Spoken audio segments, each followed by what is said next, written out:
Backstage Pass, Institute of Gaming. For more details, contact 70939659659. I dream media ప్రేక్షకులందరికీ స్వాగతం సుస్వాగతం.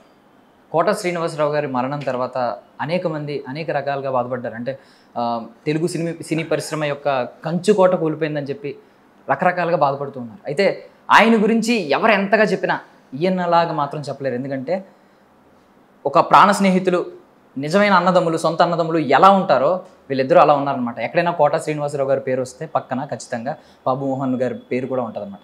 బాబు మోహన్ గారి పేరు వినిపించినా ఖచ్చితంగా కోట శ్రీనివాసరావు గారి పేరు కూడా వినిపిస్తారు. సో అంతలా వీరిద్దరూ 100కు పైగా చిత్రాలు చేసి దశాబ్దాలకు పైగా వీళ్ళ మధ్య అనుబంధం ఉందన్నమాట. సో నాతో పాటు బాబు మోహన్ గారు ఉన్నారు. ఒకసారి మాట్లాడదాం. సార్ నమస్కారం. నమస్కారం తమ్ముడు.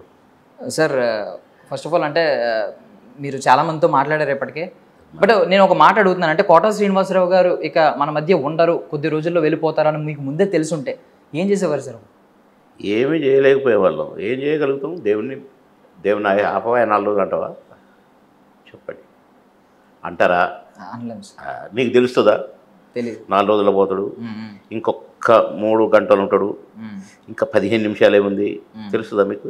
తెలియదు సార్. ఎవరికి తెలియదు. దేవుడి లీల. పుట్టించడం ఆయనే, తీసుకుపోవడం ఆయనే. ఆయన స్విచ్ ఆఫ్ అంటే అంతే. కొంచెం నవ్విండు, అందరితో ఉన్నాడు, బిడ్డలు వచ్చారు, మనవాళ్ళు వచ్చారు, మాట్లాడారు, నాతో మాట్లాడాడు, పడుకున్నాడు, పోయిండు. పొద్దున చూస్తే లేడు. కట్టి ఉంది. కట్టి అని సాయంత్రం కాలబెట్టారు. కాలబెట్టినాక ఎముకలు ఇంకా తీసుకుపోయి నిన్ననే అక్కడ కలిసింది. అదే లైఫ్. కనుక జరగక ముందు తెలిసింటే ఎవరికి తెలుస్తుంది? అంటే కొంచెం అనారోగ్య పాలయ్యారు, అనారోగ్యంతో ఉన్నాడు, ఎలా తెలుస్తూ ఉంటుంది కదా. అనారోగ్యంతో ఉన్నాడు కరెక్ట్. కానీ బాధపడుతూ పాపం 3 సంవత్సరాలు లేవలేక చాలా ఇబ్బంది పడుతూ ఉన్నాడు. కానీ ఆయన మరణం గురించి మీరు చాలా గొప్పగా చెప్పారు. అంటే ఇలాంటి మరణమే ఎవరికైనా రావాలి, సేవలు చేయించుకుంటూ మంచాన పడి ఇలాంటిది వద్దు, పడుకున్నామా పోయామా ఇలాగే ఉండాలి అని చెప్పి చాలా గొప్పగా చెప్పారు సార్. అందరితో తిట్టించుకొని ఈ అమ్మాయి నా ప్రాణానికి పడ్డాడు, వీడిని ముడ్డి గడగాల్సి వచ్చింది, మూతి గడగాల్సి వచ్చింది, పండు దోమాల్సి వచ్చింది, ఈ అమ్మాయి ఎన్నాళ్ళరా నాయన ఈ చాకిరి అని మనల్ని ఈసడించుకోకముందే, అసహించుకోకముందే పోయిన జీవి ఎవరన్నా ఉంటే వాళ్ళు ధన్యజీవులు అని నేను అనుకుంటాను. అదే కోవలో 3 ఏళ్ల నుంచి మా అన్న బాధపడినా వాళ్ళు పట్టుకొని లేపి తెల్లేసి కూర్చుండి కూర్చుండి కాళ్ళు నొప్పితో బాధపడ్డా. కానీ పోయేటప్పుడు మాత్రం నాతో సరదాగా మాట్లాడాడు, పిల్లలతో సరదాగా ఉన్నాడు. డే అంతా 3-4 రోజులైంది వచ్చి మనవాళ్ళు 2 కూతుర్లు అందరు ఇంటి నుండి ఉన్నారు. అందరిని చూసుకున్నాడు, కొంచెం భోజనం చేసిండు, కొంచెం పడుకున్నాడు, వెళ్ళిపోయి బాయ్ కథ. సుమారు 10 ఏళ్ళు తేడా ఉన్న మీ ఇద్దరి మధ్య మనసులు మాత్రం సేమ్ సార్. అంటే భలే మ్యాచ్ అయినాయి. అంటే కౌంటర్లో ఒకరి మీద ఒకరు వేసుకోవడం, ఆ సరదాలు, దేవుడు పెట్టిండు తమ్ముడు. దేవుడు కలిపిన జంటలం మేము. దేవుడు మాకు అలా పెట్టిండు, మమ్మల్ని అలా కలిపిండు. అసలు ఆయన ఎవరో నేనెవరో. ఆయనది వేరే ఊరు, నాది వేరే ఊరు. ఆయన విజయవాడ, నాదేమో ఇక్కడ వరంగల్, ఖమ్మం. కనుక మేమెప్పుడు కలవాల. ఆయన ప్రతిఘటనతో ఆయన స్టార్ అయ్యాడు, అంకుశంతో నేను స్టార్ అయినా. మాకు అంటే స్టార్డమ్ తెచ్చిపెట్టిన సినిమాలు, మాకు మేము క్లిక్ అయిన సినిమాలు. మా ఇద్దరి మధ్య ఈ నటనా వయస్సు 7-8 సంవత్సరాలు 10 సంవత్సరాలు ఉంటుంది. ఆయన ముందు సినిమా అని 10 ఏళ్ళ తర్వాత. కనుక మాకు ఎక్కడ ఆయన ఎవరో నాకు తెలియదు, నేను ఎవరో ఆయన తెలియదు. బొబ్బిలి రాజా ఫస్ట్ కాంబినేషన్. అప్పుడు అంతకుముందు ఆయన సినిమాల్లో చూస్తున్నా కాబట్టి నా పెళ్ళంటే అవన్నీ ఇవన్నీ నేను ఆయన ఎవరో నాకు తెలుసు, కానీ నేను తెలియదు. నేను ఉద్యోగం చేసుకుంటున్నాను కాబట్టి ఉద్యోగం నుంచి 1వ సినిమా, 2వ సినిమా, 3వ సినిమాతో నేను హిట్ కొట్టాను. నాకు మంచి బ్రేక్ వచ్చింది. 5 రోజుల్లో 10 సినిమాలు బుక్ అయ్యాను. అంకుశం రిలీజ్ అయినాక ఓ బ్రహ్మాండంగా షూటింగ్లు జరుగుతున్నాయి. ఒక 10-20 సినిమాల తర్వాత బొబ్బిలి రాజా నాకు. కనుక ఆ సినిమా తర్వాత కూడా కొన్ని సినిమాలు చేశాము. మామగారు నుంచి ఇక మా బంధం బాగా గట్టిపడిపోయింది.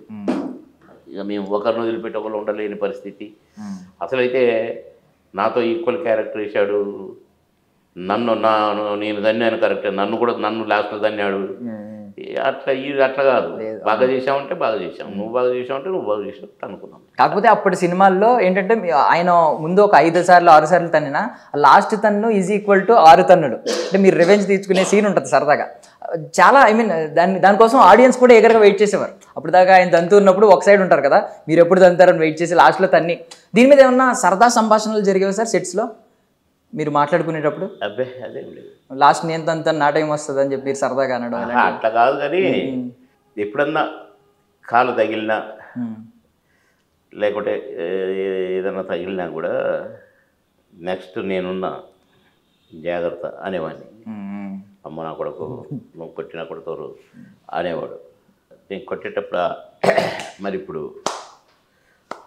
దెబ్బ తగిలితే నాకు సంబంధం లేదు, అట్లా బ్లాక్మెయిల్ చేసేవాడిని.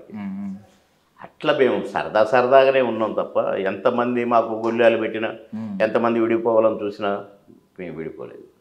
చాలామంది మా జంట విడదీయాలని చూశారు, ఎవడి వల్ల కాలేదు. ఇప్పుడు RRR సినిమా వస్తే ఇప్పుడు అందరూ గొప్పగా చెప్పుకున్నారు సార్. యాక్చువల్లీ ఒక ద్వయం గురించి, ఒక డియో గురించి. మీ గురించి అప్పట్లో మీరిద్దరూ సినిమాలో ఉన్నారంటే డిస్ట్రిబ్యూటర్లు కూడా ఎగబడి కొనేవారు అని చెప్పి మేము వినేవాళ్ళం. సార్ ఏ సినిమాకి మీరు అది అంటే బలంగా వినిపించిన వార్త ఉంటుంది కదా సార్, అంటే మీరే వింటారు డిస్ట్రిబ్యూటర్లు ఎగబడ్డం, మీరు యాక్ట్ చేస్తున్నారు కలిసి, అంటే ఏ సినిమాకి ఎక్కువ సార్? ప్రతి సినిమా మామగారి కా నుంచి ఉన్నారా అమ్మ ఏ ఫోటో ఉంది, ఉన్నాడు అంతే. అంతేగాని ఇది ఎక్కువ అది తక్కువ, దానికి కొన్నారు దీనికి అని లేదు, ఇది వద్దన్నారు, ఇవి లేవు మాకు. మామగారి నుంచి హిట్ పేరు హిట్ జంట అంతే. ఈ డైలాగ్ బాగుంది, ఈ డైలాగ్ బాగలేదు, ఇళ్ళ బాగా చేసారు, ఇళ్ళ బాగా చేయలేదు, అవి లేవు మాకు. ఎరగదీశారా, భలే చేశారు అంతే. అట్లే పట్టకపోయినాం. అంటే నిజంగా సొంత స్నేహితులు, ప్రాణ స్నేహితులు, సొంత అన్నదమ్ములు ఉంటే ఒకరిని చూసి ఒకరు మోటివేట్ అవుతూ ఉంటారు. మీరు సినిమాల్లో తర్వాత వచ్చి ఉండొచ్చు, రాజకీయాల్లో మీరు పై చేయి ఉన్నప్పుడు ఆయన మిమ్మల్ని చూసి మోటివేట్ అవ్వడం, ఒకరినొకరు సరదాగా. మోటివేట్ కాదండి, పొడి చేయాలనుకున్నాడు, చేశాడు. అంటే మీరే ఇన్స్పిరేషన్ అంట కదా అది, దానికి కూడా. అంటే మీరున్నారు, మీరు గన్మెన్లు వస్తున్నారు, మీరు పోటీ చేస్తారు అనుకున్నాడు, అయిండు. కానీ సాధక బాధకాలు తెలుసుకున్నాడు మనిషి. కానీ నేను దాని కథ ఏంటో తెలుసుకోవాలనుకున్నాను, ఉన్నా అంతే తేడా. సో ఇప్పుడు చాలామంది కోట శ్రీనివాసరావు గారి నటన గురించి పెద్ద పెద్ద ఉద్దండులు అది ఒక్కొక్క మాటలు చెప్తూ ఉంటారు. అంటే ఆయన పాత్రని ఆయన వెకేట్ చేసిన ఆ పాత్రని ఎవరు ఫుల్ఫిల్ చేయలేరు అని చెప్పి మీరేం చెప్తారు నటన పరంగా? ఆయన 100% కరెక్ట్. అది చెప్పేది ఏ క్యారెక్టర్ అయినా, ఎలాంటి క్యారెక్టర్ అయినా, ఎంతటి క్యారెక్టర్ అయినా అందులో దూరి ఈవెన్ ఆలితో సరదాగాలో కూడా ఒక మాట చెప్పారు ఆయన. అంటే ఈ తన్నుల గురించి అయితే పెద్ద అనుకుంటాం కానీ నేను తన్నకు ముందే జస్ట్ ఇలా టచ్ అవగానే మొత్తం రియాక్షన్ మనోడే ఇచ్చేవాడు, దానివల్ల నేను ఎంత సక్సెస్ అయ్యానని చెప్పి. దాని పేరు ఏంటి? నటన. మేము పర్ఫెక్ట్గా నటించాం కనుక, టైమింగ్లో నటించాం కనుక, ఏ డైలాగ్ చెప్పినా సూటబుల్గా ఆహా అంటే చెప్పాం కనుక హిట్ అయినాయి మా క్యారెక్టర్. అందుకనే అదొకటి ఉండి మేము ఒకటి చెప్పి, అసలు నా ఎక్స్ప్రెషన్ ఒకటి ఉండి డైలాగ్ ఒకటి చెప్తే మేము హిట్ పేరు ఎందుకు అవుతాం కాంగ్లా. సో ఇందాక మీరు ఒక మాట అన్నారండి, అంటే చాలామంది విడగొట్టడానికి ట్రై చేశారని. అంటే ఆ రోజుల్లో మీడియా కూడా ఉంది కాబట్టి రకరకాల మీ మీద రకరకాల చెడు వార్తలు కూడా రాసి ఉండొచ్చు.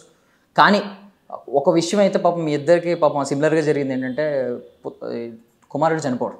సో ఆ టైంలో ఒకరితో ఒకరు అంటే ఎలా ధైర్యం ఇచ్చుకున్నారు సార్? అంటే ఈ చిన్న గ్యాప్లో మీరు ఆయనతో మీకు మాట్లాడుకున్న ధైర్యపు మాటలు ఏంటి? మామూలుగానే పెద్ద ఎప్పుడో జరగలేదు కదా, మా ఓడు చనిపోయాడు, గ్యాప్ పెద్దగా లేదు, 5-6 నెలలు గ్యాప్. నేను చేరుకునే లోపు ఆయన కూడా చనిపోయాడు కనుక మేము ఖాళీగా కూర్చుంటే మాకు ఇవన్నీ గుర్తుకొచ్చి మేము ఒకడు ఏడిస్తే ఒకడు ఓదార్చుకోవటం, ఒకడు అట్లా ఉండునేమో. మేము యాక్టింగ్ పరంగా గ్యాప్ ఏది మాకు, రెస్ట్ ఏది మాకు. కనుక మేము ఎవరు బిజీగా ఉండేవాళ్ళం కాబట్టి మాకు జ్ఞాపకాలు, అయ్యో నా కొడుకుంటే ఇవన్నీ లేవు మాకు. దంచుడేనా అందులో మాది కాదుగా నటించేది, ఆ క్యారెక్టర్. మేము ఆ క్యారెక్టర్లో ఉండేది కనుక ఈ క్యారెక్టరుకు సంబంధించిన బాధలు లోపాలు గత రాలేదు. బాబు మోహన్ గారు నేను ఉంటే వచ్చునేమో, నా ఇంటి గురించి తలంచుకుంటే వచ్చునేమో, కానీ నేను అంటగాదు ఆ క్యారెక్టర్ స్వభావం, ఆ క్యారెక్టర్ అక్కడ మంచోడా చెడ్డోడా, వాడిని గోతులు తీస్తున్నాడా, నీ చిక్కులు కలిపెడుతున్నాడా, ఈయన గిచ్చుతున్నాడా, అందులో ఇమిడిపోయి ఉండటం వల్ల మా మనసు మా ఈ దృష్టి మాకు మా ఇంటిది గుర్తురాలేదు. ఇప్పుడు 100కు పైగా చిత్రాలు ఆల్మోస్ట్ చేశారు సార్ కలిసి, మీ ద్వయం ఉంది. చాలా చేశాము. ఇంకా ఇండివిజువల్ కూడా అసలు జంటగా చేసినవి అంత పైనే ఉంటాయి. జంట కాకుండా జనరల్గా అట్లా చేసినవి కూడా ఉన్నాయి చాలా. కనుక చాలా పిక్చర్స్ కొన్ని అసలు మాకు లెక్కకు రాని కూడా ఉన్నాయి. చిన్న సినిమాలు 2 సీన్లు 3 సీన్లు 5 సీన్లు అట్లా చేసినాయి. కొన్ని రిలీజ్ కాకుండా ఉన్నాయి. కానీ ఇంకా అట్లాంటి చాలా ఉన్నాయి చాలా. అంటే మీకు మధుర స్మృతులను ఇచ్చిన సెట్స్ ఏంటి సార్? అంటే ఎక్కువ రోజులు వర్కింగ్ డేస్ అండ్ ఎక్కువగా స్పేస్ దొరికి సెట్స్, అంటే కెమెరా ముందే కాకుండా ఎక్కువ కట్స్ నెలలు ఏ సినిమా చేయలేదు. మేము నెలలు మేము చేస్తే హీరోలు ఏం చేస్తారు, హీరోయిన్లు ఏం చేస్తారు. మా క్యారెక్టర్లు 10 రోజులు లేదా 12 రోజులు, ఎక్కువగా 3 రోజులు 2 రోజులు 5 రోజులు, 3 రోజులు 2 రోజులు 5 రోజులు, డమ్మ కొట్టాలి, అవతల పడాలి. డేట్లు లేవు కదా. ఒక్కొక్క సినిమాకి అన్ని రోజులు ఆడా. కొన్ని సినిమాలు ఒప్పుకునేది lunch break 1 to 2 1 to 2 1 to 2 3 1 to 2 ఇస్తే ఒక సినిమా అయిపోయేది. అవన్నీ లంచ్ బ్రేక్ సినిమాలు అనేది మేము. ఏరా రేపు అమ్మినవా లంచ్ బ్రేక్ అనేవాడు. నేను అమ్మలేదు, నువ్వన్నా, నేను రేపు అమ్మినరా, రేపు ఒకడికి అమ్మినా, ఎల్లుండి ఒకడికి అమ్మినా అనేవాడు. అమ్మటం అట్లా మాకు గ్యాప్ లేదు. నాకు మెడ్రాస్ అయ్యి వస్తే 2 కళ్ళు ఇంతలా ఊపితే దాసర్ గారు ఆపేస్తా షూటింగ్ అన్నాడు. వద్దు సార్, దండం పెడతా, 3 నెలలు కాల్ లేదు సార్ నాకు. సార్ ప్లీజ్ సార్, ఏమన్నా కానీ సార్, పోతే సార్ కళ్ళు, ప్లీజ్ సార్ అని రిక్వెస్ట్ చేస్తే కంటిన్యూ చేసాం షూటింగ్. అంత బిజీ దేవుడిచ్చింది, మేం కాదు. కనుక దేవుడిచ్చింది కనుక ఏంటిది రెస్ట్ లేకుంటే ఏంటిది, మేము అస్సలు ఎవర్ గ్రెయిన్గా ఉండేది. పొద్దున్న లేస్తే అదే స్టామినా. మాకు ఎక్కడన్నా చూడు, మేము ముఖం మాడినట్టు లేక డీలా పడ్డట్టు ఉండదు. ఏ సీన్ కూడా ఎక్కడ అలర్ట్, రెడీ, చాక్లెట్ ఇట్లుండేది. షార్ట్ కాపులు పడుకుంది, sir ready sir, cloth touchup cloth, అబ్బా డైలాగ్ ఏంటి, ఓకే ఓకే రెడీ అది లేచేది, క్లాప్, యాక్షన్. ఇప్పుడు అరే ఓకేనా మళ్ళీ పడుకునేది కూర్చొని. ఇట్లా 16-17 సంవత్సరాలు 6 షిఫ్ట్లు పర్ డే. ఎట్లా చూసినామో మాకు తెలియదు. దేవుడు ఈ మమ్మల్ని ఆర్టిస్టులను చేసిన దేవుడు మాకు అంత స్టామినాను కూడా ఇచ్చాడు. ఏ రోగాల నొప్పులు రాకుండా చూశాడు. ఇంట్లో ఏమన్నా డిస్టర్బెన్సెస్ రాకుండా చూశారు. పిల్లలు చదువుకున్నారు, వాళ్ళ ఇంట్లో కోఆపరేట్ చేశారు. వాళ్ళు బాబు అసలు అడ్డం వచ్చేటోళ్ళు గారు, లేకుంటే బాగాని రాత్రింబవ్వలు తమాషా అనలేదు. కనుక దంచుకుంటూ వెళ్ళిపోయినాం, దంచుతూనే ఉంటాము. కాకపోతే నేను మినిస్టర్ అయిన ఆ టైం కొంచెం జంటకు గ్యాప్ వచ్చింది. ఈ లోపలనే కోటన్న హెల్త్ పాడైంది. ఆ గ్యాప్ రావటం వల్ల ఇప్పుడు లోటు తగ్గింది. అదే మేము సినిమాలు చేస్తుండే 4 సినిమాలు మిగిలిపోయింది. అప్పుడు ఉంటే ఇంకెక్కువ బాగుండేది. జంట గ్యాప్ వచ్చింది కనుక పెద్దగా కొంచెం మేము ఎవరి పనులు బిజీగా ఉన్నాం. ఆయన అనారోగ్యంగా బిజీగా బాధలు పడుతూ ఆయన ఉన్నాడు, నేను నా పరుగులలో నేను ఉండటం వల్ల ఇది బాధ ఎక్కువగా తెలియట్లా. కరెక్ట్, కొంచెం గ్యాప్ వచ్చింది. అదే ఒకే ఊరిలో ఉండి పక్క మంచాలు పడుకొని పక్క గదిలో పడుకొని పొద్దున్నే లేచి పండుగ దొంగటిద్దరం ఇంకేట్రా అనుకుంటా మొఖాలు కడిగేటప్పుడు కూడా ఏదో ఒకటి అనుకుంటూనే ఉండేది. అట్లయితే ఇంకా ఎక్కువ గ్యాప్ దేవుడు మాకు ఈ సినిమాలు గ్యాప్ అందుకే పెట్టిండో ఏమో కదా. వీళ్ళు బాగా అడిక్ట్ అయి ఉన్నారు. ఈ టైంలో ఒకటి తీసుకుపోయి ఒకటి ఉంచితే న్యాయం కాదు.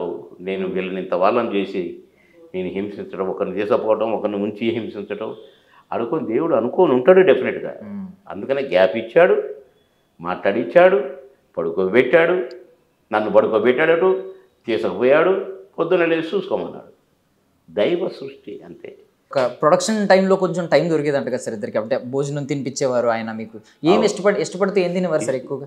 ఏమి లేదు, ఏది ఉంటే అదే మాకు ఇష్టమైంది, మాకు నచ్చింది. ఆ టైం ఎక్కడిది? అసలు లంచ్ బ్రేక్లు అమ్మేవాళ్ళని చెప్పినా కదా. లంచ్ బ్రేక్ అయిపోగానే మళ్ళీ ఈ షూటింగ్లో ఉండాలి కదా. లంచ్ బ్రేక్లో ఆడికి పోవాలి కదా.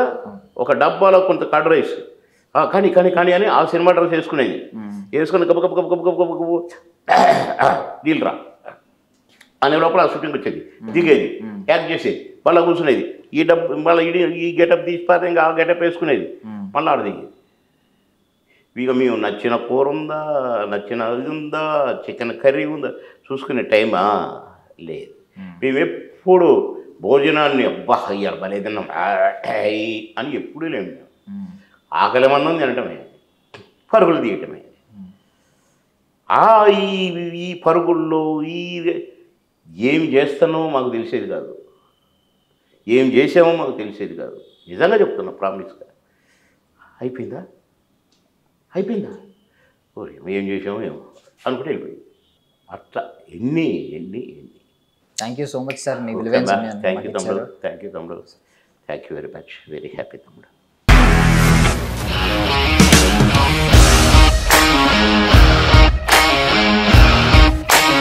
ఇండస్ట్రీలో కమిట్మెంట్ ఇష్యూస్ వస్తే నీకు కూడా వచ్చినట్టు? మార్నింగ్ తీసుకెళ్ళాలంటే కొట్టి పడేసాడు.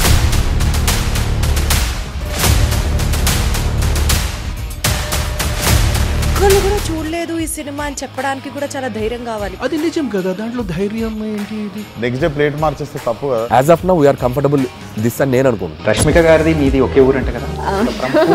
నీకు కోపం వచ్చిందంటే బాగా తిట్టేత్తరా? తిట్టేద్దామండి. నిజంగా గేమ్ ని ఎలా చేంజ్ చేయగలిగారు? ఏపీఎస్ఎఫ్సి వాళ్ళకి 6 నెలల్లో నేను 6 లక్షలు కట్టా. బిజినెస్ చేయాలనుకుంటే it is as difficult as riding a tiger.